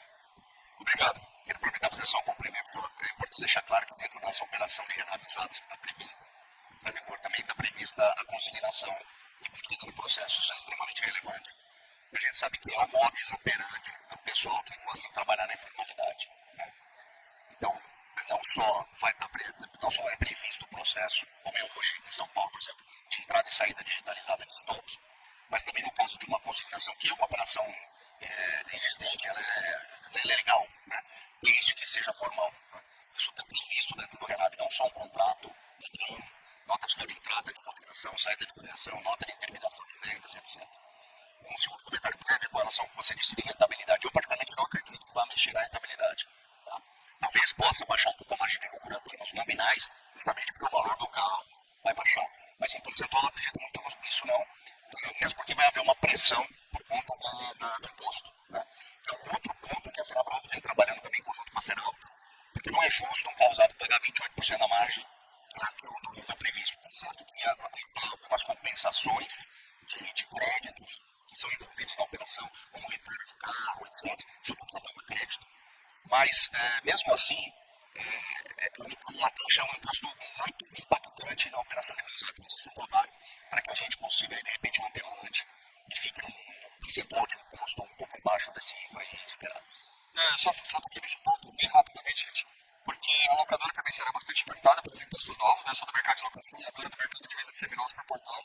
Então, essa é uma transição que é importante, por isso que eu falei tanto da contabilidade para a loja, porque a loja, ela vai, aliás, a contabilidade para todas as empresas vai ficar mais necessária, mas para o lojista, eu acredito que vai facilitar, porque ele vai conseguir mais crédito de Forplan e outros benefícios que vão facilitar essa transição de apresentação, e com isso eles vão conseguir comprar mais carros com mais prazo para pagar.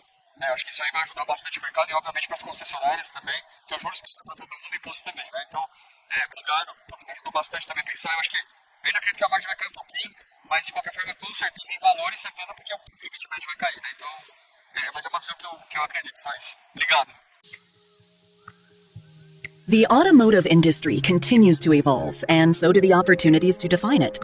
BorgWarner is your partner in propulsion. By valuing, above all, trust and our employees, we're one of the world's most admired companies.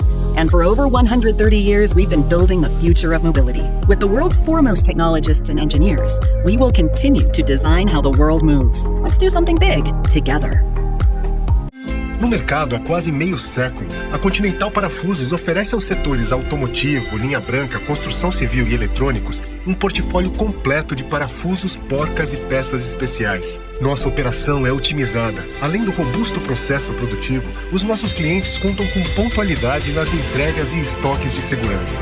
Somos uma empresa moderna, segura e legalista, que paga os tributos garantindo a segurança dos nossos clientes. Quando eu vim pra cá, eu tinha 20 anos, entrei aqui com 21. Fui super bem acolhida desde o primeiro dia. Eu acho que é uma empresa sólida, né? E a peça tudo ok, a gente controla, a gente carimba. Toda a assistência que a gente tem com os nossos clientes externos, de fazer uma caracterização, de levar para ele uma análise bem feita e que nós somos capazes de entregar para esses clientes. Forma de parceria com os nossos clientes, agregar mais serviço, fornecer peças usinadas, né, com pré-usinagem, com maior conteúdo e valor agregado. Isso a gente é reconhecido no mercado de forma bastante competente. Ver as pessoas crescerem, isso me faz bem. Estou formando novas pessoas para dar continuidade no trabalho.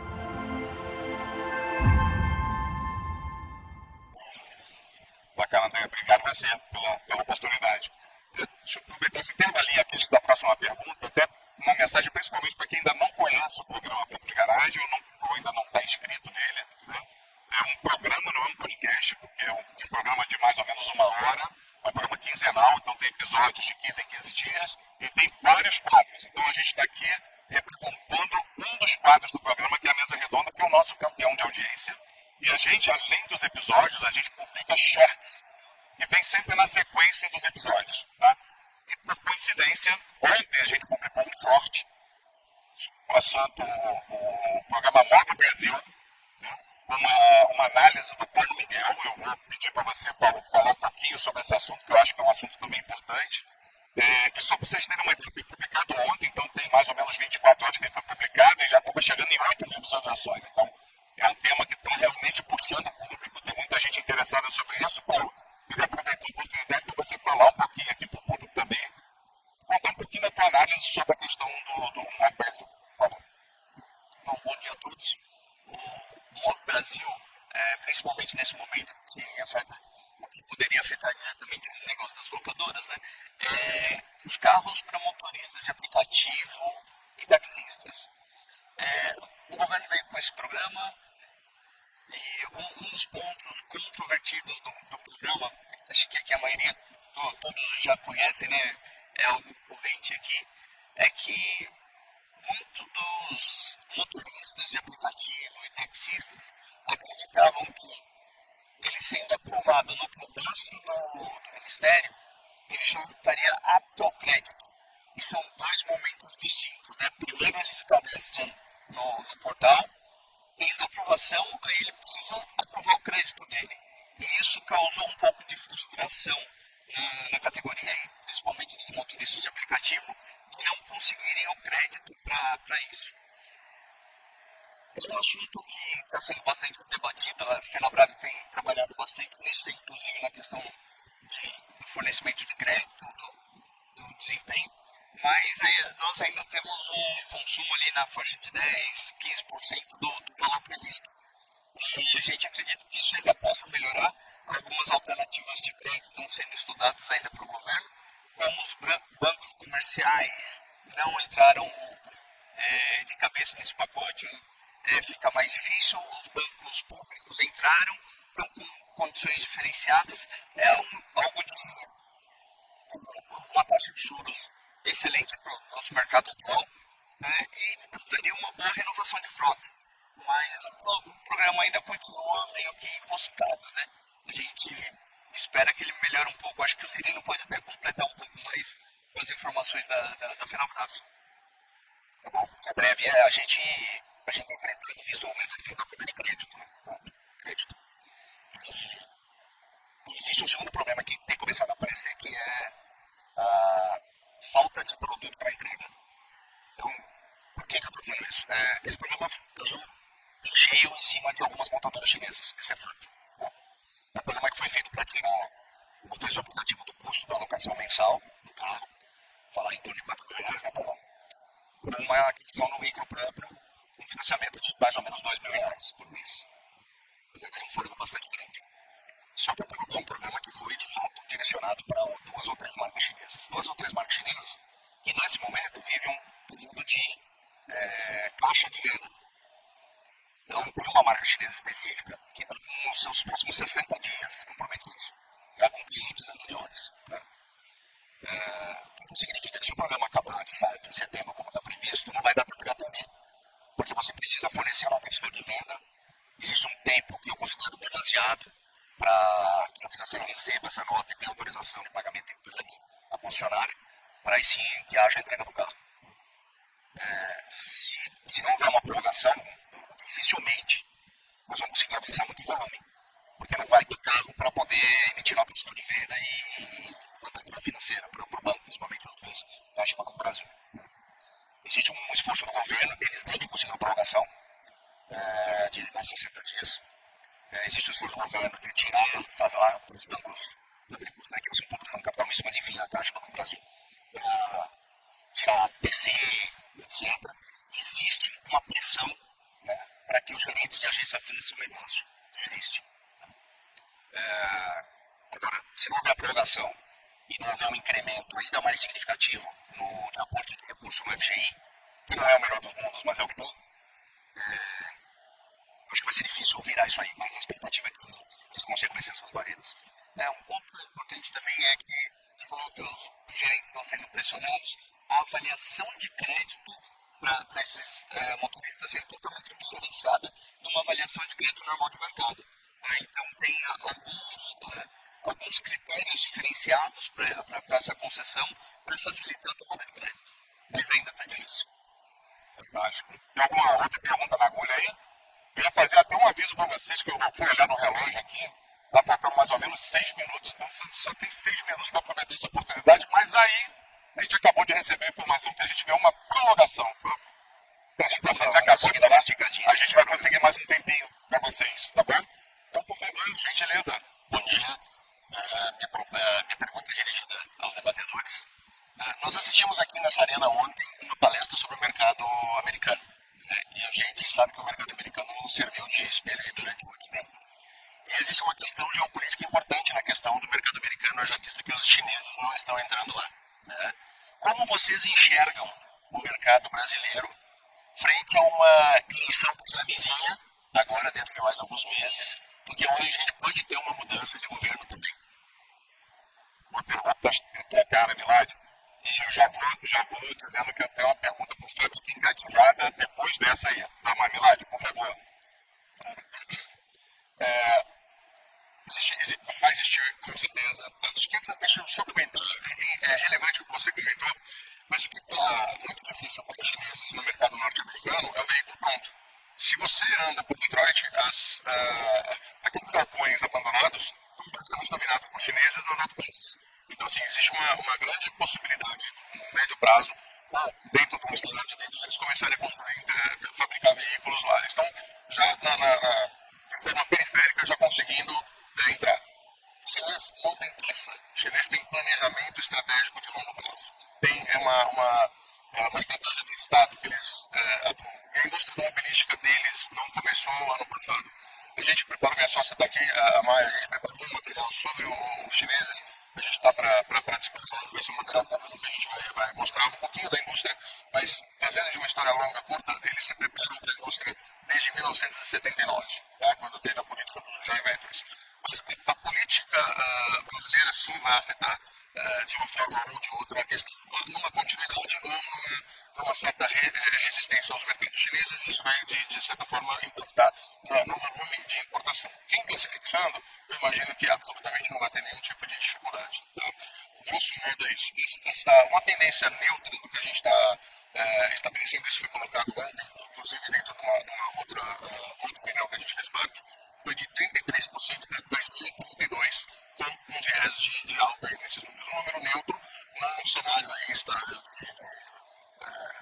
de estabilidade, ou seja, dentro do atual governo, dentro das atuais condições, sem nenhum tipo de aperto, nenhum tipo de resistência, de 33 para cima, um cenário conservador. Tá bom? A pergunta Fábio, deixa eu você comentar daqui um pouquinho antes de você chegar, pensando sobre a importância dos seminovos para esse público aqui, de concessionárias. Né? Seria natural. Né?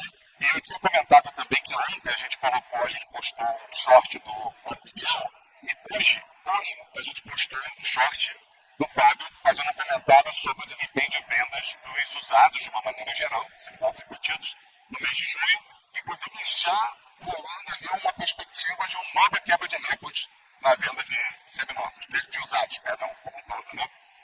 Então seria interessante você também fazer uma breve análise para esse público, porque tem alguns que não conhecem o programa, né? Pois não assistiram o teu short no episódio, mas que você falasse um pouquinho de como anda o desempenho de vendas dos usados como um todo, mas com foco talvez um pouco maior nos seminovos, que é o perfil de automóveis usados que está mais próximo do negócio das concessionárias. Então, vamos lá. Seminovos vem batendo recordes no início de 2020 para cá. Então a gente tem uma perspectiva, tem uma previsão de 20 milhões de unidades vendidas ainda em 2026 contra 18 milhões vendidas em 2025. O mercado vem crescendo. Nós estamos agora, nesse momento, com uma movimentação diferente, né? Como comentou o Cirino com o Milad, os veículos chegaram, né? Com um nível de preços mais baixos, ou seja, aquele seminovo acima de 100 mil, estamos com dificuldade de vender. Se segurar preço, vai ficar parado e não vai vender. Então, muita gente já está precificando em formas mais baixas, mas a gente ainda está vendo que para retomar o estoque, para renovar o estoque, está difícil. Então, eu acredito que o mercado vai se adequar a preços mais baixos. Como eu falei, vejo com os bons olhos, preços mais baixos, o povo vai ter mais poder de compra e vai vender mais. E aí é que vai aumentar nossas vendas. Para o pessoal de revenda e concessionária, a gente pode ir lá de trás e a concessionária era uma repassadora de veículos para lojistas de seminovos. Não tinha o setor de seminovos nas concessionárias. E eles viram que esse filão deixava um bom retorno. Naquela época, eu acho que o vendedor passava o carro para o lojista amigo, tinha aquela comissão camarada, tá? E não pensava nada por dentro da empresa. Hoje, das plataformas que vocês repassam, de fato, para seminovos, mas os casos melhores, a gente tem que fica na concessionária. Vocês têm custo de equipe, espaço. Eu talvez, puxando a brisa para a nossa sardinha, eu talvez diria o seguinte: será que não valia a pena passar todos os carros para nós seminovos? Tem uma percentual em cima, claro, mas vocês iriam economizar, não teria que dar garantia do veículo como se dá o consumidor final. E por outro lado, eu vejo que as revendas têm uma eficiência enorme na pré-venda de carros novos, na venda de carros novos, na pós-vendas, mas o setor de seminovos eu não vejo com esses olhos. E para aumentar a eficiência, eu acredito que seria comprar melhor. E vocês, inclusive, divulgam que compram veículos, não só recebem na troca de vocês. Né? E seria um amigo do setor automotivo que esteve nos Estados Unidos e teve a oportunidade de ver que lá as lojas, o setor de compras, às vezes, é mais bem estruturado que o setor de vendas. Por quê? Porque a boa compra se vende bem. Então, seriam essas informações que eu queria dar para o pessoal de concessionária e acreditando que a gente vai crescer nas vendas junto com eles, né? Muito bem, Fábio. Isso aí é o nível de análise que vocês vão encontrar no programa. A gente até, interessante, eu não tinha mencionado isso, de novo, para quem não conhece muito o programa, a gente raramente fala de produto. Porque tem um monte de podcasts excepcionais aqui no Brasil que fazem muito bem esse papel. A gente tem uma camadinha acima, um pouco mais de estratégia, mas muito também voltado para o consumidor final. A gente fala uma linguagem super descomplicada, está no lema do programa, né? É uma missão nossa, compartilhar esse conhecimento de uma forma que todo mundo consiga absorver. Mas a Erid, legal. Deixa eu aproveitar esse turbelinho aqui, eu vou provocar o Paulo Miguel de novo aqui. Paulo, eu queria que você falasse um pouco sobre relação de rede com as locadoras. A gente viveu momentos talvez um pouco mais turbulentos do que hoje, né? Mas de qualquer forma, continua ali operando juntas no mercado, mais como parceiras, mas eu acho que é importante esse público ouvir a ABA sobre esse ponto, né? Divide um pouco com o pessoal aqui o teu ponto de vista. Boa colocação, Marcelo. Hoje o mercado de locação, para quem não conhece, nós somos mais de 27 mil empresas no Brasil. Às vezes, a preocupação que tem, principalmente para alguns concessionários, que o mercado, que as locadoras atrapalham o mercado ou fazem uma precificação errada do carro, ou que estão concorrendo no mercado com as concessionárias. A gente fala de algumas locadoras, não dá numa mão o número dessas locadoras. Enquanto a gente tem um mercado muito grande de pequenas e médias locadoras que trabalham diretamente com as concessionárias. São locadoras que às vezes estão numa cidade interior, ela compra o carro diretamente na concessionária, na venda, ou às vezes ela repassa o carro na própria concessionária como entrada para o carro novo. Ela tem um relacionamento muito próximo com a concessionária. Então, mostra que a gente tem aí dois mercados muito diferentes.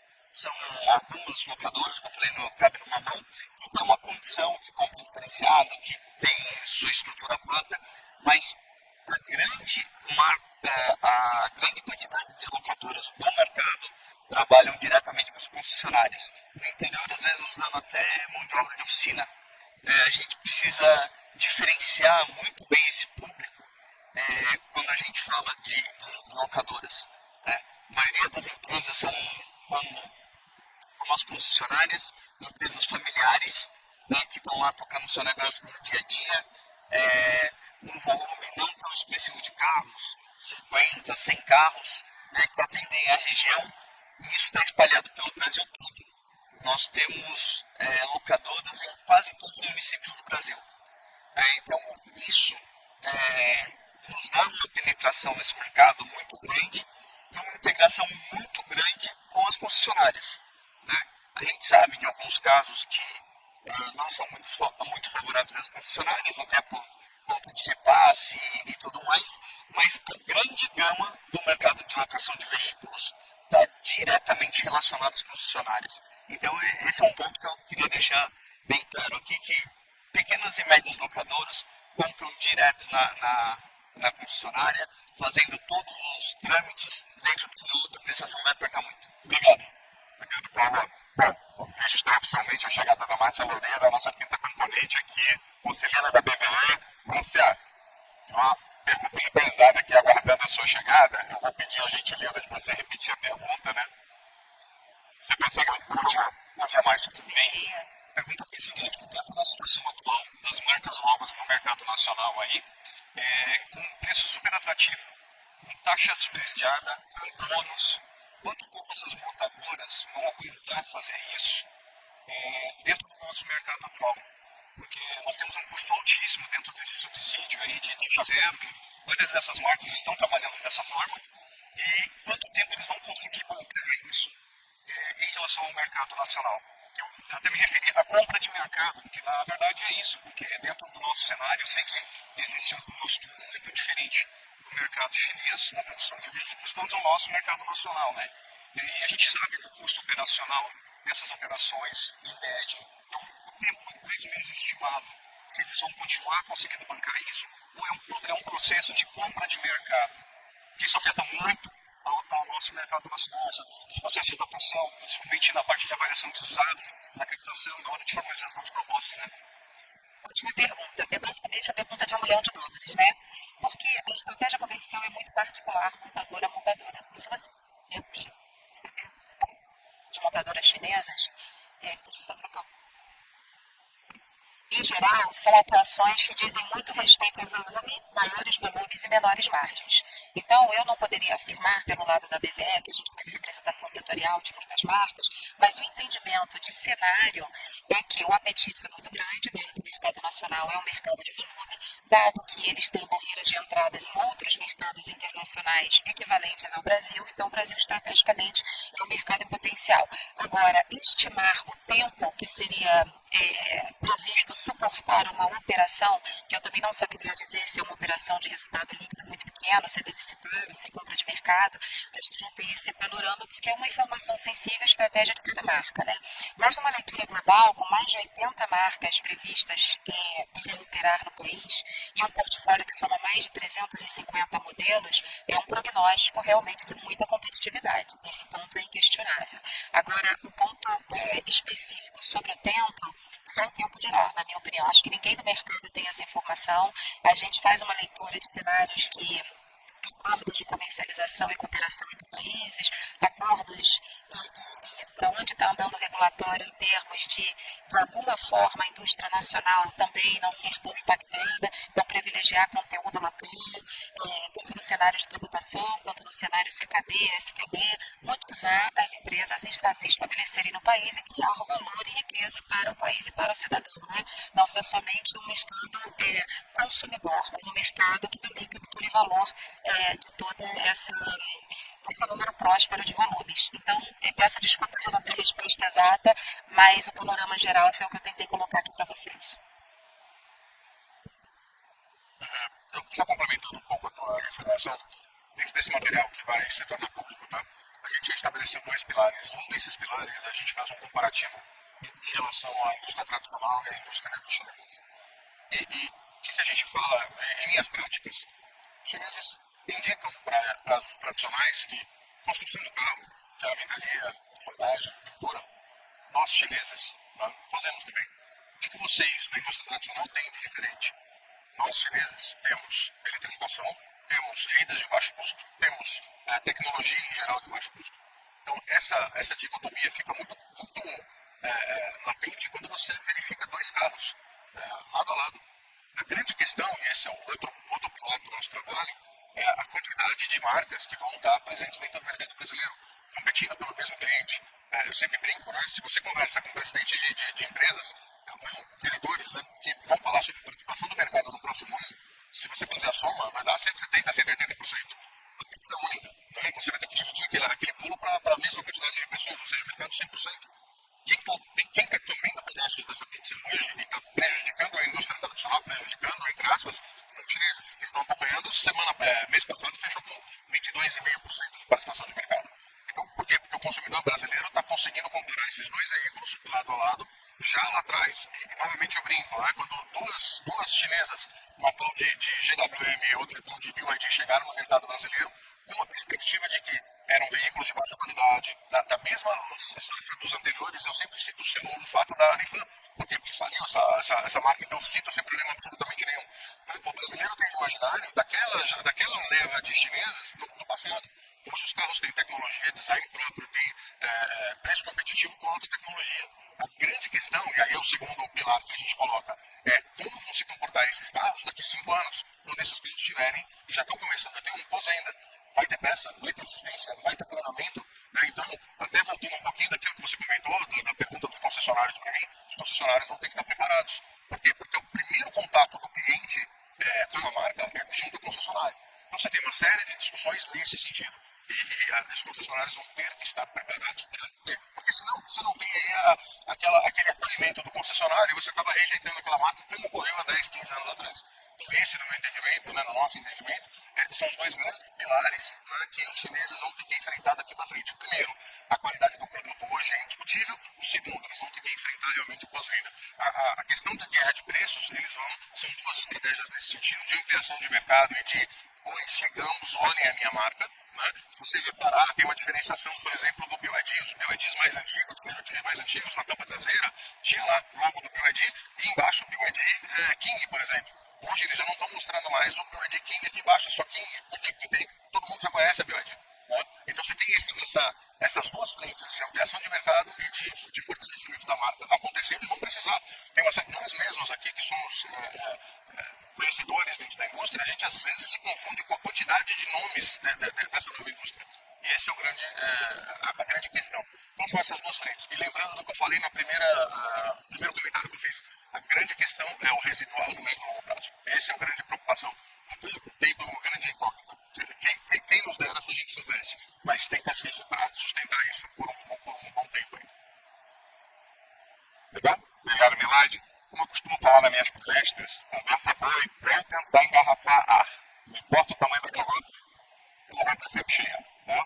A gente adoraria continuar esse bate-papo aqui, mas a gente tem aí uma responsabilidade, já fomos agraciados com uma extensão de tempo. Eu agradeço mais uma vez a gentileza de vocês estarem presentes aqui prestigiando, incentivar que vocês que ainda não conhecem, que conheçam o programa, se inscrevam nele, assistam os nossos conteúdos. Eu já mencionei no início que algumas pessoas que não estavam presentes, a gente está perto de atingir 5 milhões de views no nosso programa. Então, para nós é um motivo de orgulho muito grande. Quem sabe os 5 milhões não está aqui, né? Agradecer mais uma vez a Pena Breve pela oportunidade da gentileza do espaço aqui. Agradecer vocês. Enfim, aguardar vocês lá com uma extensão de bate-papo. Ou se não, ficarem ligados, ativar o sininho lá do Papo de Garagem para não perder os nossos próximos conteúdos. Agradecer a Film Lab mais uma vez, né, pelo todo o suporte aqui de gravação nosso. Esse material vai ser editado, preparado e vai fazer parte do nosso episódio, nosso próximo episódio, que vai lá no YouTube na próxima quinta-feira às 18 horas. Muito obrigado e eu peço uma salva de palmas para essa turma aqui que compartilha o conhecimento absurdo. É isso aí, pessoal. Falei que vocês iam gostar. Foi muito bacana esse papo. A primeira vez que a gente fez ao vivo essa gravação, uma interação com o público bacana, perguntas, respostas, entendimento e necessidade de compreensão do mercado. Tava tudo lá. E essa foi só a primeira vez. Nos aguardem. E aí, bora pro resultado do sorteio da nossa parceira, a Film Lab? Durante a execução do excelente trabalho deles na FenaBrave, com a turma lá do Papo de Garagem, eles concederam uma cortesia de um vídeo de marca de até 2 minutos para o sorteio entre os participantes. Vamos ver quem foi o vencedor?